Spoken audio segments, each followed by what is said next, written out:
Once upon a time, in the 1300s, the law targeted those debtors who tried to, quote, live a great time in sanctuary.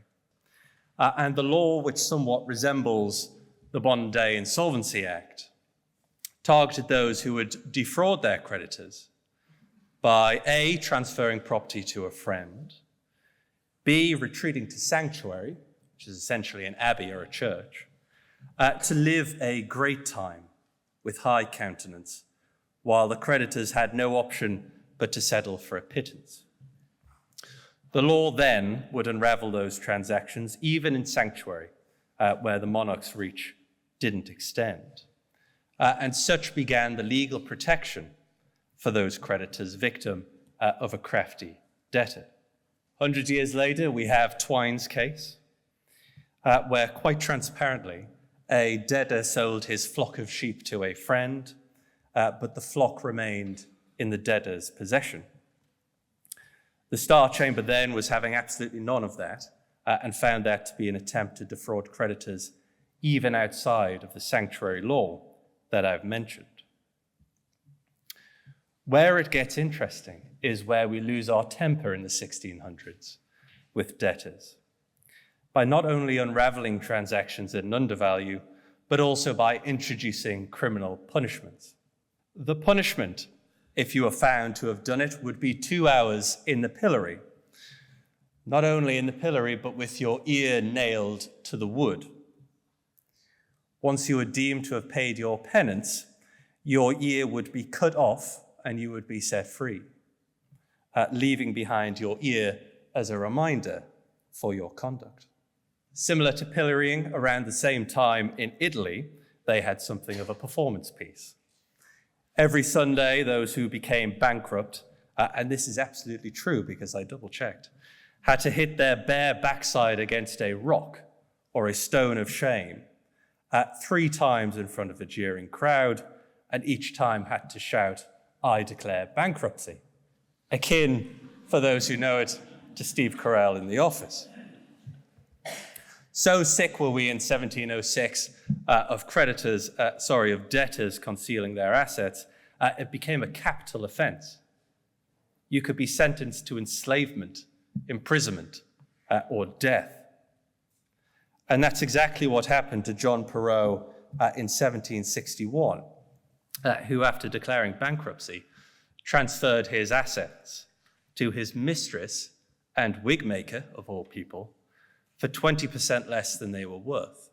His creditors were so incensed by that, they called in the bankruptcy commissioners to examine him. And he gave up nothing, save that he spent a lot of money at, quote, places of diversion.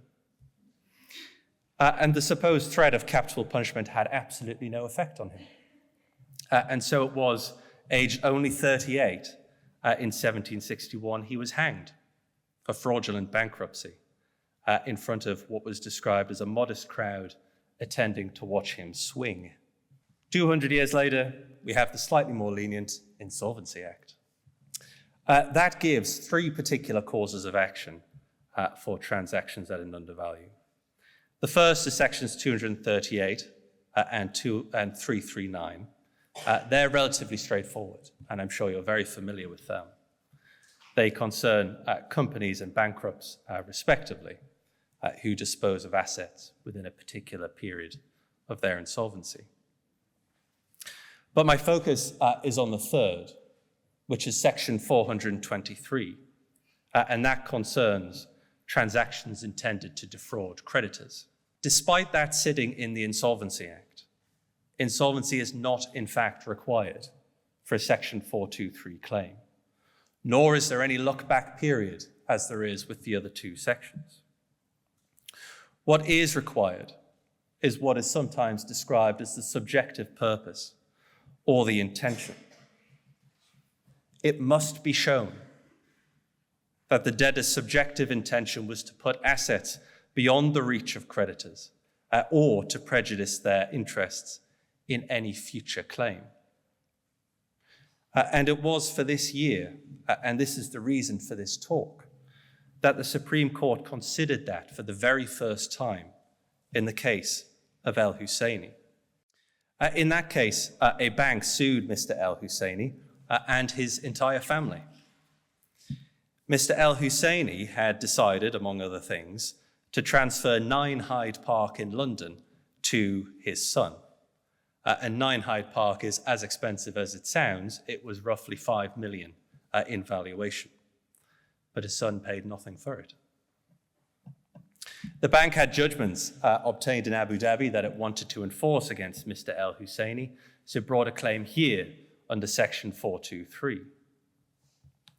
The family, trying to be clever as creditors and debtors often are, said that Hyde Park couldn't constitute a 423 transaction because the company that Mr. El-Husseiny owns transferred it, and Mr. El-Husseiny himself had no direct beneficial interest in the property, which was owned by his company. The High Court disagreed with Mr. El-Husseiny, perhaps unsurprisingly, but threw him a lifeline by saying, actually, he didn't affect the transaction as a director from his company, and rescued him. The case found its way to the Supreme Court, which became entirely academic by the time it got there. But for the fun of it, they decided to give a full judgment in any event. What they said, in short, was causing your company to divest value can be a transaction under Section 423, whether you own the asset or not, and can amount to an act to the prejudice of your own creditors, though directly it's simply depressing share value. And the 3 key takeaways from El-Husseiny are these. First, counterintuitively, for there to be a transaction at an undervalue, there doesn't need to be a transaction. The surrender of a lease, not a transaction, but will be under 423. The release of a debt or forgiving a debt can also constitute a transaction at an undervalue. What does not count, helpfully, is a bonfire of your fine art collection or drink and dry your wine cellar. Second, any asset disposed of doesn't need to be directly beneficially owned by the debtor. The assets of a company that the debtor owns buys shares is a good illustration of that. And that's exactly what happened in El-Husseiny. Third, and more importantly, the statutory purpose does indeed require subjective intent, even if it's not the sole or dominant purpose of the transaction. And that can be quite helpful if a defendant, on receipt of a letter before claim, decides to transfer their home to their child and says, this is all for inheritance planning purposes. That can be true, as also can be true the fact they're trying to defeat the creditor's claim. One must not, however, confuse purpose with a foreseen consequence, as the Supreme Court said, and relied quite memorably on a passage from the Court of Appeal in a 2018 case, where the court said, a commander may order a missile strike on a military target, knowing that it will almost certainly cause civilian casualties. But this does not mean that the missile strike is being carried out for the purpose of causing such casualty. The headline point is this: all of you in this room, whether or not you practice in insolvency, can get quite creative with Section 423. The net is extremely wide. Lawful dividends, waiver of debts, promises, undertakings, internal group reorganizations, dividend recapitalizations, and even possibly, under the new definition, giving valuable services for free to your own company. One suggestion that's been mooted in some of the papers is whether the client of a pro bono lawyer could actually be made to pony up for the services after they've been provided. Legitimate tax planning could also now fall in this definition, although, as I'll come on to in a moment, the court seems reluctant to do that. 3 cases that have followed El-Husseiny. The first is the case of Perkins, which, when I began reading this, I thought I knew exactly what the result would be, but it was the direct opposite. A company was formed to run a tax mitigation scheme for self-employed purposes, And bear with me because it gets a bit complicated. But essentially, the customer of this scheme would enter a contract of employment with the company and given a modest salary, about 12 grand a year. The company itself would enter consultancy arrangements with a service company of the customer, under which a company supplied the customer service in return for fees. Payment was then made to a trust in Jersey, then out to sub-trusts, and then through discretionary loans out after that. Basically, it's tax avoidance. HMRC came knocking for their 3 million unpaid NI contributions and PAYE, and the company itself went into liquidation. The liquidator sued under section 423, saying this is a very transparent attempt to prejudice HMRC as a possible creditor. And one might think that no judge would allow this sort of scheme, but that's exactly what the High Court and Court of Appeal did. The court found that applying El-Husseiny in the Supreme Court, the purpose was actually to stop a debt arising rather than trying to dodge a pre-existing creditor.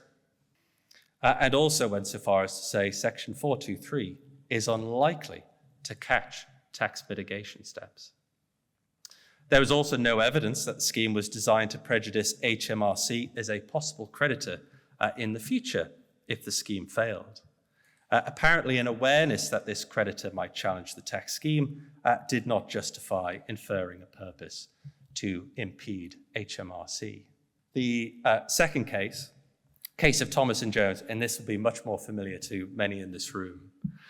Two business partners fall out, they get into litigation, one loses and transfers his £3 million home to his son.